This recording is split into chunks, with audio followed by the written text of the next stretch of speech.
Welcome back to Blitzball Champ Gaming. I'm your host, Blitzball Champ Jason Ingram. And right now, I am just sitting in my car in Concord, North Carolina at the Cabarrus Arena and Event Center getting ready for GCW Sanctified. I'm actually here early. So I figured I'd just take some time to just kind of chill out and actually do a video preview for the upcoming Carolina Panthers New England Patriots preseason game, which I'm gonna miss it, but I'll have it recorded and we'll watch later. But I just kind of wanted to talk a little bit about some of the things that I've been hearing. So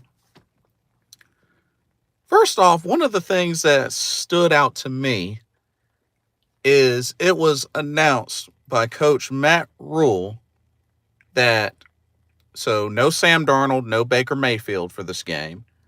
And PJ Walker and Matt Corral will share the load. PJ Walker will start this game tonight, and he will play for the entire first quarter and the entire third quarter. And then Matt Corral will play for the entire second quarter and the entire fourth quarter.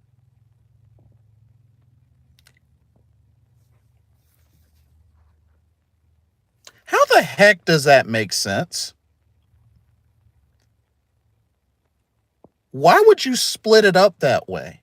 Why can't you just have PJ just play the first half and Corral play the second half? What? How does that make sense to split it up 1 and 3 and 2 and 4? That makes no sense.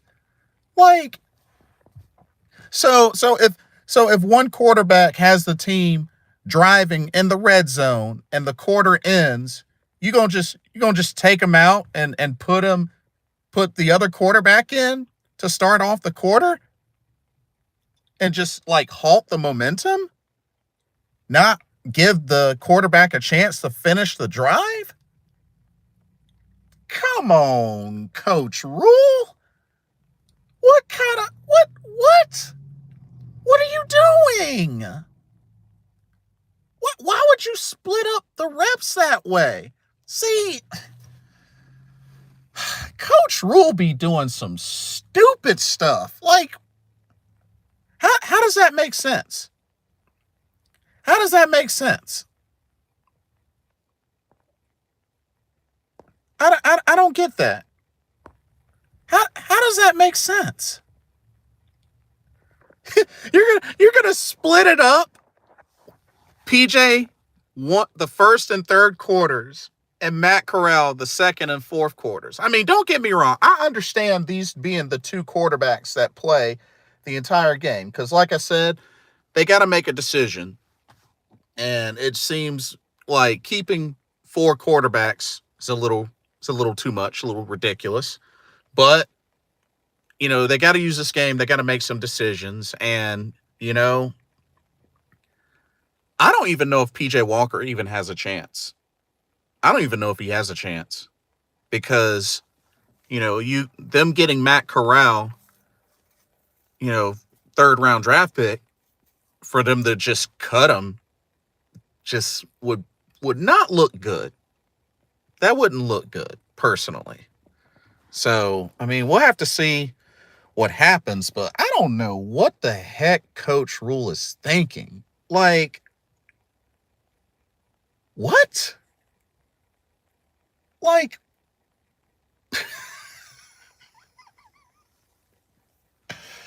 oh my God. Like, why would you do that? Like, somebody help me make sense of this. Like, somebody. Like, oh my God. Like, Coach Matt Rule makes it harder and harder to support him. Just with dumb decisions like this, he just makes it so hard to support. Like, Jeff R. He's incompetent. Dude, like, help me out. Cause maybe you get it. I don't get it, but what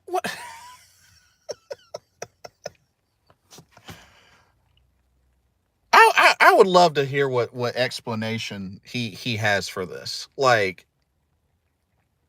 we're gonna put PJ Walker in first and third quarters, Matt Corral second and fourth. So they're driving, they're in the red zone, like end of the first quarter, and then you just put in go in there, Matt Corral, finish out the drive. Like, how does that make sense? How does that make sense? It doesn't make sense either way you slice it. Oh man, that's our coach. It's our coach. What can I say? That's our coach.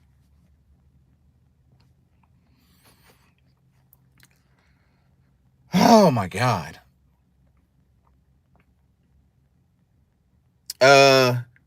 Jeff R says PJ shouldn't be on the freaking team at this point. Honestly, I kind of feel bad for him. He had a good preseason game against the Commanders. I mean, I kind of feel bad for him, you know? I mean,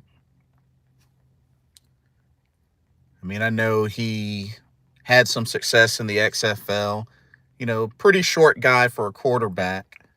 I mean, dude has heck of an arm. Just, yeah, with this situation of being a Baker Mayfield, a Sam Darnold, and Matt Corral, who, you know, they drafted in the third round, it just really seems like he's going to get the short end of the stick, regardless of, even if he, you know, plays like crazy tonight and shows that he deserves to stay on the team.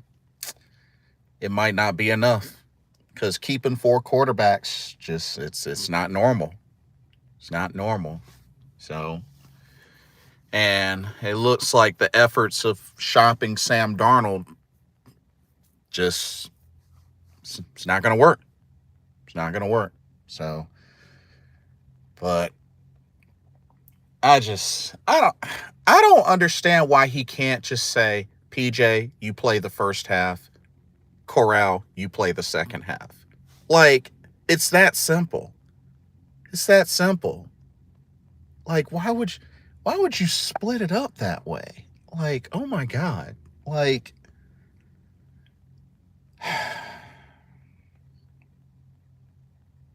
you know, and don't get me wrong, I know this is preseason. Don't get me wrong.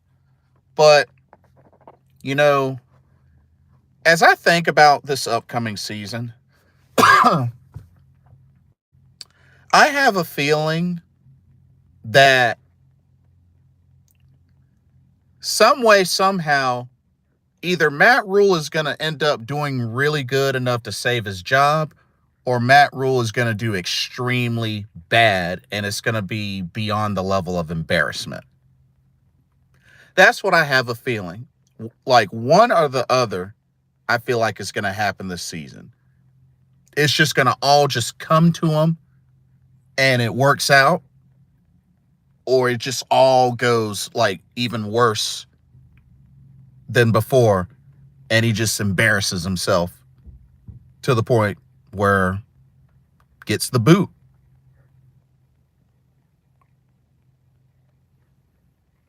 So, I mean, yeah, just because this guy be doing some stupid stuff, like questionable, stupid stuff. And I felt bad for him, you know, in the previous game, you know, the previous interview where, you know, there were folks chanting fire Matt Rule. I mean, you know, that's not really a good way to go about it, but it's like, man, this guy isn't really helping his case. He's really not helping his case. So, I mean, I don't know, y'all. Just, I feel like more and more this dude is just not helping his case. But, Anyway, the game's at 7. I don't think we're going to see many of the ones out there, if any. So I'm guessing it's going to be mainly 2s and 3s. But Matt Rule looked at the joint practices and scrimmage as pretty much all that Sam Darnold and Baker Mayfield are going to get in for this game. So, yeah, that's the only thing with that.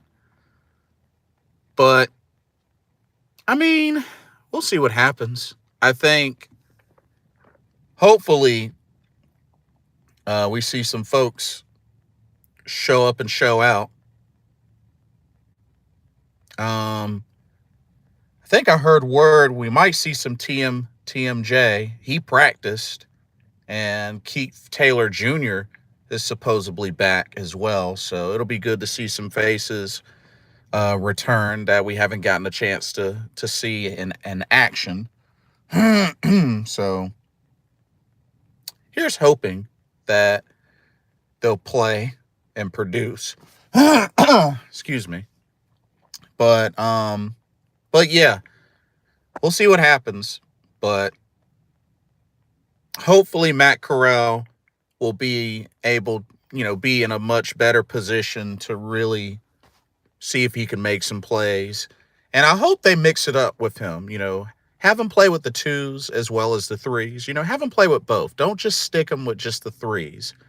I would have loved to see him play with the 1s a little bit just to see what Matt Corral can do, because in the previous game, he didn't have any time and he was 1 of 9. He really didn't have a shot.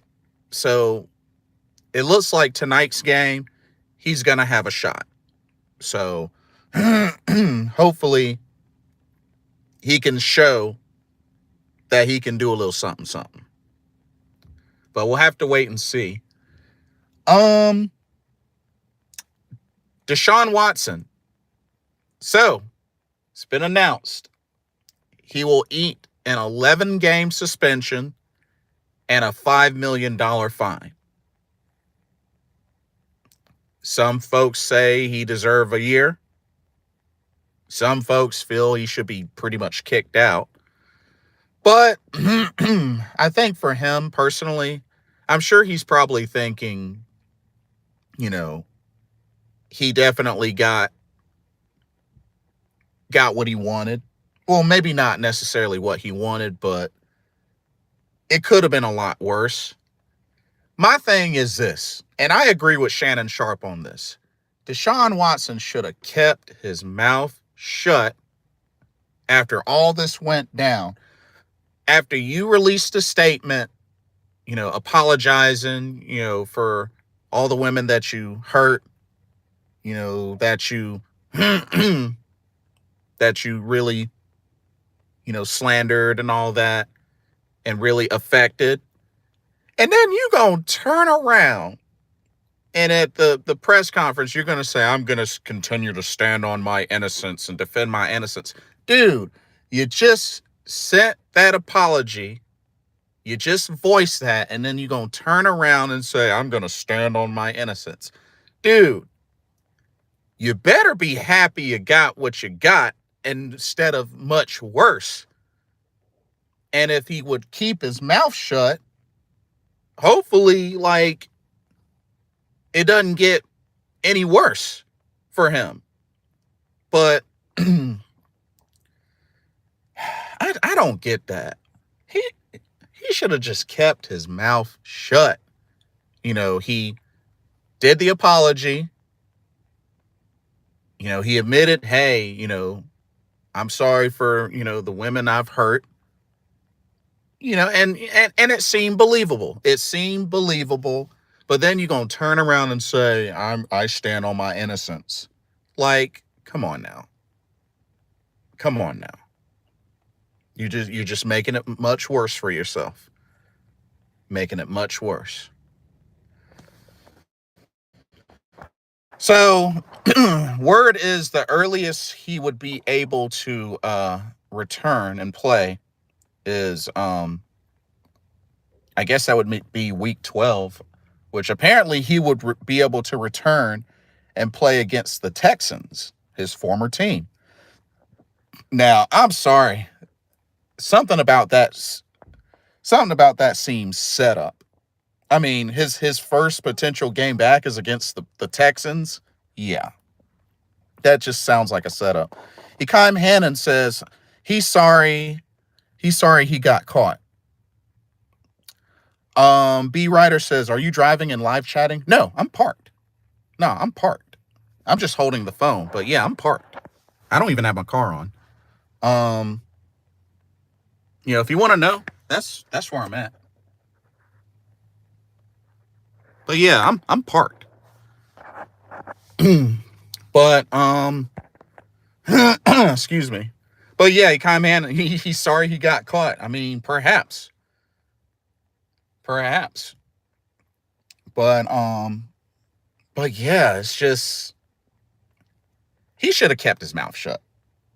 But I mean, when it comes down to it, I mean, and if anything, he better be happy that these were civil cases and not criminal cases, because shoot, it would have been a lot worse if it was, criminal cases.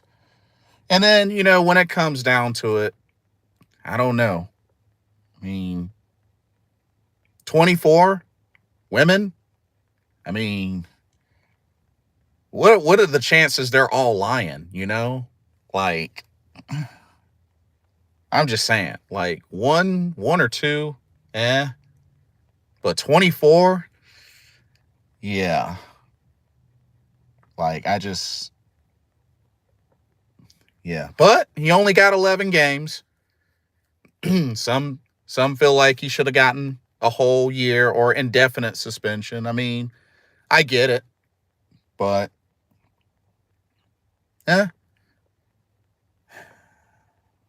11 games, and I'm pretty sure he'll still be able to practice, but just can't play. But I just find it funny that the game that he can return and play is against the Texans. It's like, wow. That just screams setup. That royally screams setup. But B Ryder says, what do you think I'm sorry. What do you think about the NFL reinstating him against Houston? Go figure. I find it kind of funny. It just seems like it's very ironic and kind of a setup. It's kind of a setup. But then again, you know how the NFL can be sometimes. They gotta, make their money. They gotta, set up for the prime time matchups and such. I mean, heck, look at Carolina. First game of the season is against the Cleveland Browns. Who's our quarterback? Baker Mayfield. So it just all, I really highly doubt that it just all coincidentally lined up like that. You know what I mean? So, but I could be wrong, but I find it hard to believe that this all just coincidentally lined up. But get a drink of water.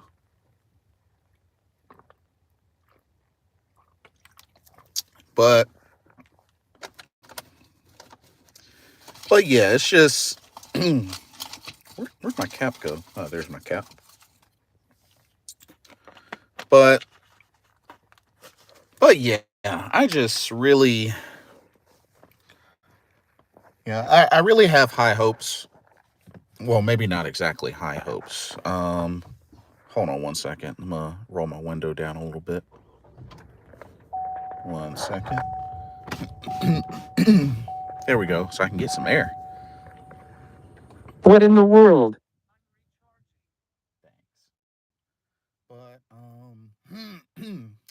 But yeah, like, I'm hoping to definitely, when I go back and watch this game, hoping to see some good things happen. Oh, and the fight. B Ryder says, do you know if they announced who the starter quarterback is? Are you talking about for tonight or for the regular season, B Rider? But there was a fight that broke out. Actually, a couple of fights that broke out at during the joint practices. Apparently, Christian McCaffrey was involved. Regular season, Baker Mayfield. It's gonna be Baker Mayfield. I the word is it's expected to be Baker Mayfield. Like I really don't see how it could be anybody else because and let's talk about that. In all seriousness, I think the whole evaluation thing is over as far as who is going to start. At the end of the day, we know what we've gotten out of Sam Darnold. We saw it last year. So I I think it's safe to say Baker Mayfield, he's won the job. I really can't find any other reason why he wouldn't have it. So yeah, Baker Mayfield. Hey KT, good to see you. I agree, Baker Mayfield. Jeff R says Panthers set the tone during the joint practice. New England thought we were coming to play two-hand touch. Think again.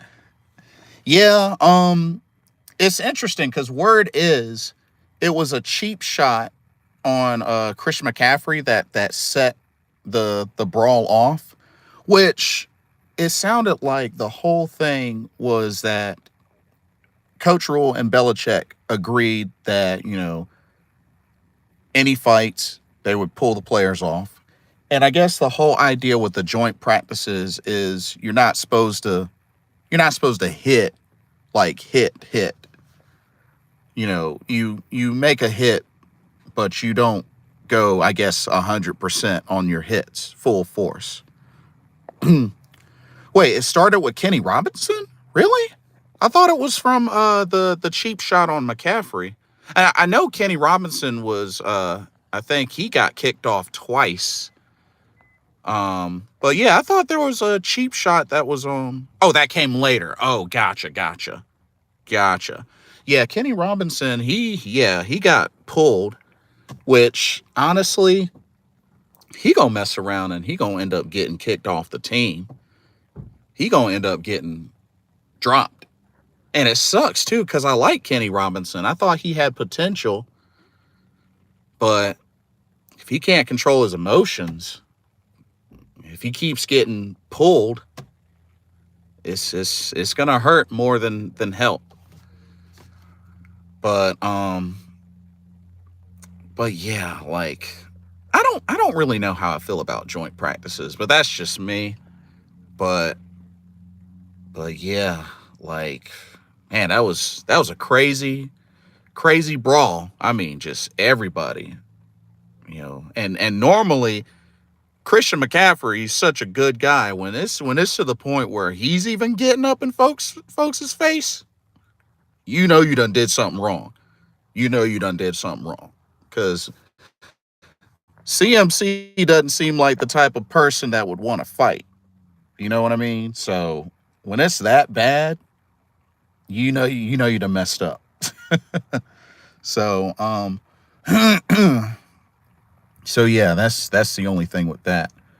But I definitely believe that Baker Mayfield is going to get the nod. The writing's on the wall for him to get the nod, especially going into this first game. And it appears that Ike Ikwanu has been named the starting left tackle. Word is officially he's been named the starting left tackle. How do y'all feel about that? B. Ryder says Belichick's crew is always crooked, in my opinion. Oh, facts. I mean, they got busted for signal stealing. So, excuse me. But yeah, that doesn't surprise me at all. But yeah, Ike Ekwonu starting left tackle, which is interesting because I thought he struggled in the first preseason game and such, but I mean, shoot. If Rule's naming him starting left tackle, if that's the case, then well, he's going to seriously be tested come regular season, where he's got to continuously work against Myles Garrett or, Jadeveon Clowney. They might, flip-flop. That's going to be a rough test for Ike Ekwonu. That's going to be a really rough test. I don't know, y'all. Y'all think he's ready for that? Y'all think he's ready? I have hopes that he can evolve and be great. But that's an early start for him. That's a really early start. So I hope it works out, but man, I'm a little bit nervous. I'm a little nervous. Especially a healthy Jadeveon Clowney and Myles Garrett, whichever side that they put him on. That's scary. That's scary. Baptism by fire. I don't know. I mean, I'm gonna try to be positive because, like I said, I like Icky. I thought that was a good draft pick. I think he has the potential to be successful. So, and not only that, I think overall, being that Baker Mayfield can make the plays. And the thing is with Baker Mayfield going through his progressions, and if we continue to see that, all he's got to do is get protection, and he's going to find the open man. He's going to find the open man. Something that Sam Darnold couldn't do consistently is go through his progressions. We now have somebody that has a habit of going through his progressions. So, hopefully this all will translate, especially for the offense. But,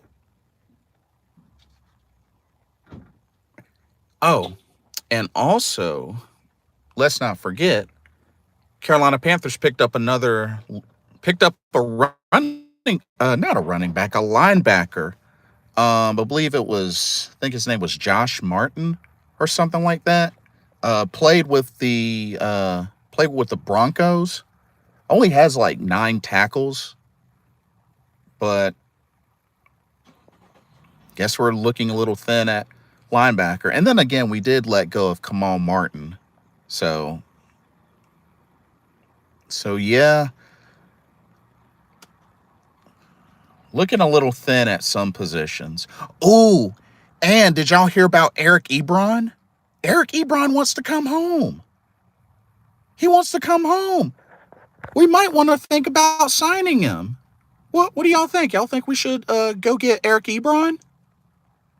Because apparently he posted on his social media. And we're thin at tight end. And now Tommy Tremble, he's dealing with injury. We might want to jump on that. What do y'all think? Should we go after Eric Ebron? That might not be a bad idea, y'all. Because, I mean, Ian Thomas, he probably won't be ready until, maybe regular season or afterwards. And then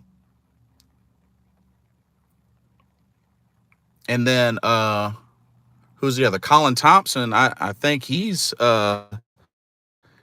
injured as well.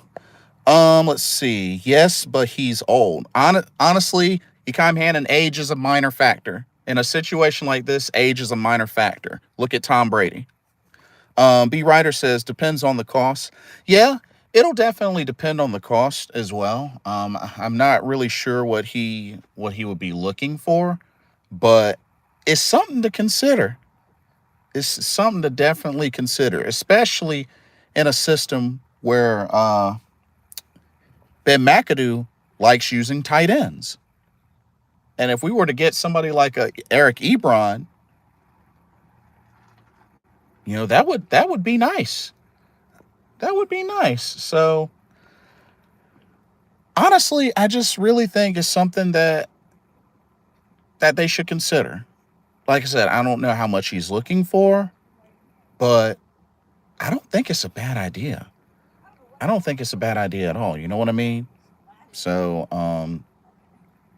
that's something they might want to look at. And then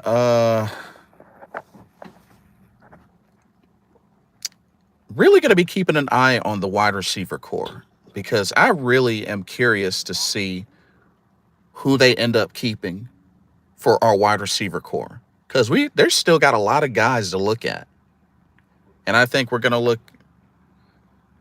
get an eyes view of many different names probably in tonight's game, but they're gonna have some real serious decisions to make with the wide receiver core.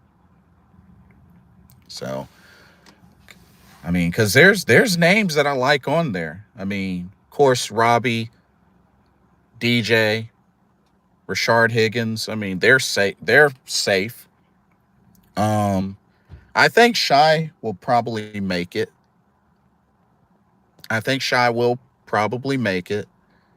Andre Roberts, special teams, and then everybody else kind of seems like it's sort of up in the air or open season. So I mean, I don't know.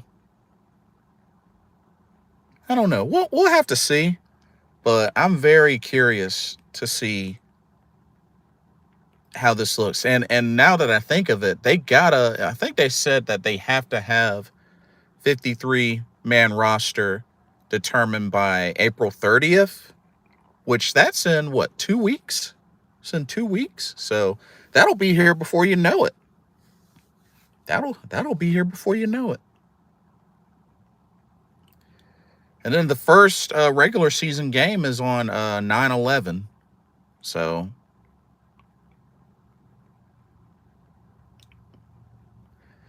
this is going to be an interesting couple of weeks. But we'll have to see what happens. We'll have to see what happens. But oh man, just we're getting PJ Walker tonight in the first and third quarters, and Matt Corral in the second and fourth quarters, courtesy of Matt Rule.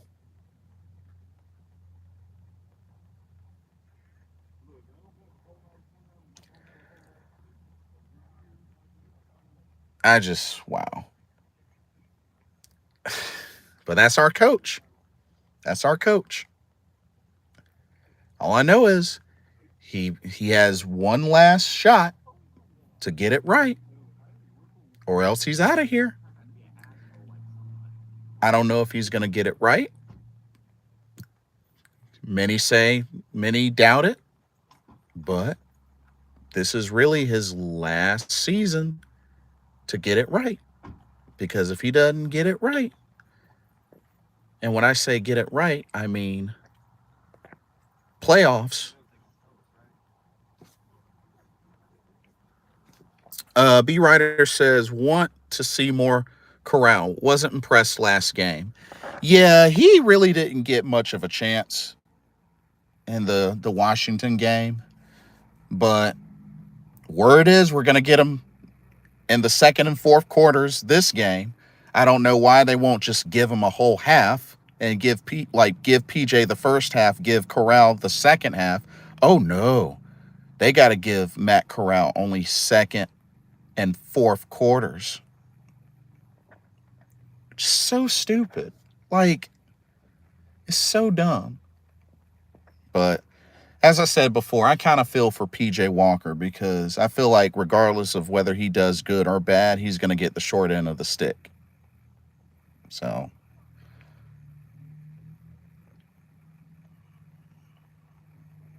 But I mean, they got to do what they got to do.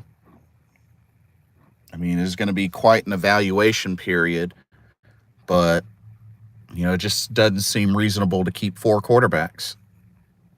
But once they do, I definitely look forward once they do a prediction of who makes the 53-man roster. Definitely will look forward to doing that. B. Ryder says, agreed. Walker's cut. Yeah, unfortunately, I think that's what's going to end up happening. Because, I mean, they haven't been able to successfully shop Sam Darnold because, I mean, nobody wants him. Nobody wants him. So, and, they're not going to get rid of their third-round draft pick, which was a quarterback, which a lot of folks complained that they need a quarterback. They need a quarterback. So, I just think, so.